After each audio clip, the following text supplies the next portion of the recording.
তোমরা কি জানো শিবরাত্রি কি এবং কেন পালন করা হয়? তাহলে এসো জেনে নিই শিবরাত্রির ইতিহাস। স্কন্দ, লিঙ্গ এবং পদ্মপুরাণ সহ বেশ কয়েকটি পুরাণ গ্রন্থ থেকে জানা যায় এই রাত্রেই শিব এবং পার্বতীর বিয়ে হয়েছিল। শৈব ধর্মের কিংবদন্তি বলে যে শিব এই রাত্রে সৃষ্টি সংরক্ষণ এবং ধ্বংসের স্বর্গীয় নৃত্য করেন, আর অজ্ঞতা দূর করার জন্য এই ব্রত পালিত হয়।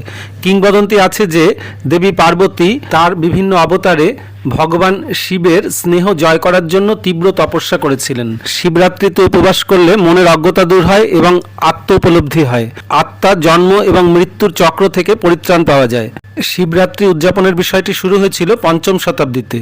গরুর পুরাণ অনুসারে দিনের বেলা উপবাস করা উচিত। শিব পুরাণ অনুসারে অভিষেকের পর শিবলিঙ্গে ভগবান শিবের প্রিয় বেলপত্র, ভাং, গাঁজা পাতা, ধুতরা ইত্যাদি নিবেদন করা উচিত। এরকম ভিডিও পেতে চ্যানেলটা সাবস্ক্রাইব করো, লাইক, কমেন্ট ও শেয়ার করতে ভুলো না।